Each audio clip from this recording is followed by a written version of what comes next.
Bom, e aí tudo bem. Então, me convenceu, eu tenho que crescer, o mundo mudou, os novos negócios são o que realmente vão fazer a diferença no futuro. Bom, mas eu tenho uma empresa e eu vou crescer. Como é que eu vou crescer? O que vai acontecer na minha empresa? Tem um autor chamado Daft, que ele procurou desenhar exatamente como é que é o crescimento das empresas e o que acontece dentro desse crescimento. E eu trouxe isso aqui justamente para a gente saber o seguinte: crise é normal e é comum e todos nós teremos. Qualquer crescimento gera uma crise ou uma próxima etapa de crescimento é sempre antecedida por uma crise. Isso acontece nas nossas vidas pessoais, você vai mudar, sei lá, você tem um novo emprego, você tem uma crise inicial, no mínimo pela mudança de endereço, ou você tem um filho que cresce, ele vai ter uma crise porque agora ele está na faculdade, não está mais no colégio. Tudo tem uma crise que ou vem depois da mudança ou vem antes da mudança. No nosso caso de empresas, em geral, a crise ela precede a mudança. Por quê? Porque a gente não tem como antecipar o momento que essa crise vai acontecer.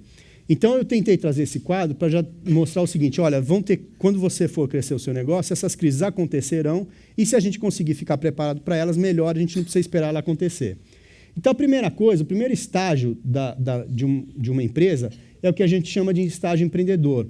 Esse momento do estágio empreendedor vale muito a criatividade, a sua capacidade de fazer as coisas, a sua capacidade de agregar pessoas, de chamar as pessoas para dentro do seu sonho, né? De, como a gente ouviu outro dia um empreendedor falar, de na hora que você está naquele momento angustiante, é você se trancar no banheiro e chorar sozinho para nenhum colaborador saber que você está com medo, para nenhum familiar saber que você está com medo, né? Esse é o momento que você tem tudo na mão e controla tudo. O seu negócio vai crescendo, e aí vem a primeira crise, que é necessidade de liderança. Você tem mais pessoas, você tem mais atividades e você não vai conseguir fazer tudo aquilo que você pretende fazer e tudo aquilo que você sabe fazer. Você, como empreendedor, você pode ser uma pessoa excelente, por exemplo, em venda, pode ser uma pessoa excelente em desenvolvimento de software, de soluções, criatividade, e aí acabou sua vida. Sua vida ficou um inferno e você vai precisar, provavelmente, arrumar alguém. E é onde começa o que a gente chama de estágio da coletividade, onde você tem que começar a ter o primeiro desafio, o primeiro desapego do empreendedor, que é, de fato, saber delegar. E começa o estágio da coletividade, né? Aí você tem que dar informações mais claras sobre o seu negócio, não dá mais para decidir na última hora o que vai fazer. Quando a gente está no começo, você muda de rumo muito rápido. Na coletividade, você já tem que dar satisfação para as pessoas do que você está fazendo. As pessoas vão te questionar e te perguntar: escuta, vem cá, qual que é o teu plano, afinal? O que você está querendo da vida, né? Eu tenho que começar... A empresa começa a ficar cada vez menos minha. E cada vez mais ela passa a pertencer a uma coletividade. Aí começa o que a gente chama, e no Brasil isso tem muito peso, o estágio de formalização, porque a gente tem muito empreendedor que é informal mesmo, em todos os sentidos que a gente puder imaginar. No estágio de formalização, a primeira necessidade é quando eu tenho a crise da delegação de controle, né? Primeiro eu deleguei funções, depois tem controle efetivo, decisões efetivas, que eu vou ter que saber me desapegar como empreendedor mais ainda e conseguir delegar esses controles. E aí, obviamente, para conseguir fazer isso, eu tenho que o quê? Adicionar sistemas internos de controle para que eu, como empreendedor, para que eu, como gestor, consiga ver mapeado tudo que está acontecendo dentro da minha empresa. Depois, eu tenho uma outra crise, que é o seguinte: eu acabo criando excessos de formalidades e acabo tendo o risco de criar uma empresa extremamente burocrática. Então, a partir desse momento de excesso de formalidades, eu tenho que ter a próxima crise, que é a necessidade de revitalização. Eu tenho que repensar meu negócio, e se eu não faço, não sigo esse ciclo, muito provavelmente a minha empresa morrerá. Baseado nisso, tem mais outros dois autores que pensaram a mesma coisa, só que eles fizeram mais. Eles tentaram abrir o quadrinho da seguinte forma: qual é o nosso estilo de gerenciamento, qual a estrutura organizacional, amplitude dos sistemas formais, estratégia principal e relação do negócio com o proprietário do negócio.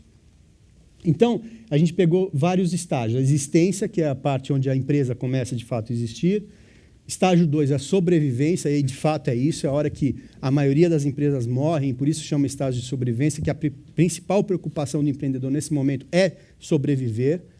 A fase que a gente chama de sucesso, que é uma fase que é uma palavra que a gente não gosta muito, mas vamos dizer, teoricamente é quando a empresa fala assim, beleza, o projeto deu certo e agora eu tenho que, de fato, decolar esse negócio e tornar isso aqui uma empresa madura e crescente.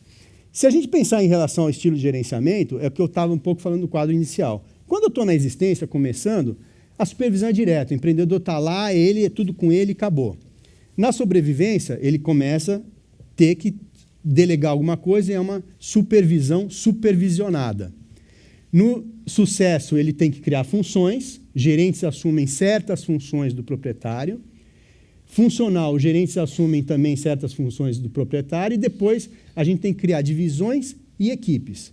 Isso aqui parece muito fácil, mas esse roadmap é um roadmap pessoal que, se o empreendedor não tiver, ele ou acaba com o negócio ou acaba com a vida dele, porque ele realmente não vai conseguir crescer suficientemente sem fazer essas delegações. A estrutura organizacional, basicamente, é um pouco do que eu já falei, quer dizer, supervisão direta, depois a gente tem um número limitado de empregados, de colaboradores, está traduzido em empregado, mas é de colaboradores que acabam ajudando dentro de alguns microsetores que se criam, e depois a gente vai criando outras funções. Essa parte dos sistemas, isso é fundamental. Também é uma coisa que a gente não se preocupa e não coloca no nosso plano de negócio. A gente tem que saber que, para conseguir crescer, eu vou ter que ter sistemas cada vez mais formais que vão garantir com que eu faça outras atividades, busque outros setores, busque outros nichos e busque outras geografias. Senão, absolutamente também... antigamente, os empreendedores diziam assim, eu conheci um empreendedor nos Estados Unidos que ele disse assim, eu gosto de ter negócios que eu, daqui da minha sala, eu consiga ver tudo. Isso é a mesma coisa, só que o ver tudo hoje, ele depende absolutamente de tecnologia da informação. A estratégia principal, já falei um pouco, quer dizer, no estado da existência, a nossa preocupação básica é existir. Né? O negócio tem que existir, tem que ter a burocracia, tem que começar a fazer o produto, tem que começar a vender, tem que mandar pau para existir. Depois eu tenho que sobreviver. Né? Aí vem os impostos, aí vem as ações trabalhistas, aí vem o mercado que não é do jeito que a gente achava, aí aquela luta de mudança diária para sobrevivência. Depois, quando eu estou na fase de sucesso, ele tem duas etapas, que a gente chama de desimpedimento e crescimento. No desimpedimento, eu tenho que conseguir manter aquele meu status de rentabilidade para poder financiar o resto do meu crescimento. E no crescimento eu tenho que começar, e aí sim, que é outra coisa que a gente tem medo no Brasil, que é recurso para crescimento. É muito difícil a gente ver o empreendedorismo, uma empresa que cresce 100% financiada pelos seus sócios ou 100% financiada por seus negócios. A gente entende que nessa fase de buscar recursos para crescimento é altamente saudável para a empresa, porque ela, ou via dívida, ou através de um parceiro de um fundo, por exemplo, ela consegue profissionalizar os seus negócios e, um segredinho, ela consegue botar a culpa em alguém para algumas mudanças que ela tem que fazer. Às vezes ela tem que tirar o irmão do negócio, às vezes ela tem que criar um sistema de controle, e aí sempre pode falar, é culpa desse pessoal do fundo aí que está exigindo a gente fazer essa estrutura de governança e gestão.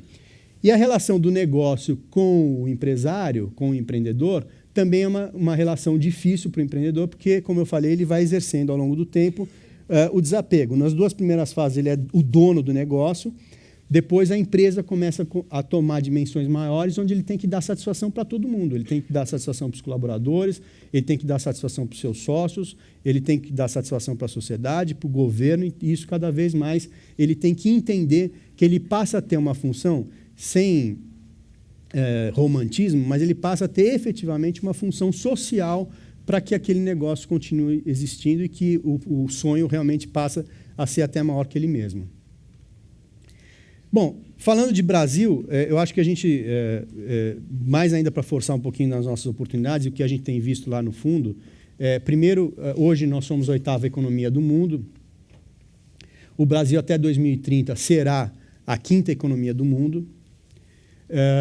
Um aumento de renda per capita de 3,1% ao ano, um crescimento de 3,5% ao ano da massa salarial, e a ascensão das famílias com nível de renda mais baixo. Né? Quer dizer, a gente tem hoje E isso exige o quê? A gente hoje passou a ter no Brasil todos os gargalos que a gente puder imaginar em relação a esses dados econômicos. Quer dizer, hoje a gente precisa, não tem educação. O Delfim Neto dizia assim, o Brasil corre o risco de ficar velho antes de ficar rico, né? E eu digo o seguinte, o Brasil corre o risco de ficar rico e ignorante, que é pior ainda, porque depois fica pobre, né? Então, hoje nós não temos educação para suportar esse crescimento que a gente vai ter. Nós não temos mão de obra, é o famoso apagão da mão de obra, para sustentar esse crescimento que a gente vai ter. A gente não tem sistema de saúde para suportar o envelhecimento da nossa população. Você lembra que eu falei lá atrás que nós vamos viver 100 anos? E nós não temos tecnologia para suportar, lembra que eu falei aquela horizontal ali, para suportar o crescimento dos nossos negócios. Então, hoje, se a gente olhar, e aqui são talvez algumas dicas aí que eu acho, de coisas que a gente acha importante ver, setores da economia onde talvez estejam as grandes oportunidades para o futuro aqui no Brasil e para os empreendedores. Setor de tecnologia, quer dizer, inovação tecnológica, e-commerce, publicidade online, software, tecnologia de serviços financeiros, análise de crédito ao consumidor, são atividades de suporte que cada vez vão ser mais demandadas. Quer dizer, hoje a gente tem embora a gente percebe que está em qualquer lugar do mundo tem aquele efeito manada, né? Quer dizer, tinha uma época que todo mundo achava que flat em São Paulo era um bom investimento, todo mundo ia investir em flat. Tem uma época, e agora tem um pouco aí do e-commerce, tem um pouco do sites de compra coletiva. Isso é normal, isso acontece. Mas hoje a gente não pode deixar de ficar atento que há uma geração que já nasce brincando e se relacionando com o computador, com o iPad, com o iPhone ou com o que for. E que cada vez mais essa geração fará negociações eletrônicas e fenômenos, por exemplo, olha, existe uma empresa, quem tem filho ou sobrinho, chamada Clube Penguin. O Clube Penguin foi fundado no Canadá faz 3 anos. Você pega crianças que não sabem nem ler, nem escrever, brincam com o Clube Penguin, se relacionam, fazem negociações, tanto que a Disney comprou o Clube Penguin, acho que parece por $700 milhões faz pouco tempo. Ou seja, isso é uma realidade que a gente tem que ficar atento e todas essas atividades, né, cloud computing, os tablets e etc., são oportunidades que a gente deve ficar atento, não pensando assim, preciso fazer alguma coisa para essa nova base de tecnologia, mas sim de que jeito que eu posso usar esse novo mindset que existe nas gerações para que eu possa desenvolver meu negócio a partir daí. Setor de saúde, como eu falei, quer dizer, hoje a população vai envelhecer, a gente não consegue ter funding para os investimentos de hospitais no país, para todas as classes sociais. Então, atividades que sejam inovadoras na área de saúde, tecnologia aplicada à área da saúde, atendimento domiciliar, os tais hospitais de retaguarda que a gente fala, que são realidades importantes, que diminuem o tempo de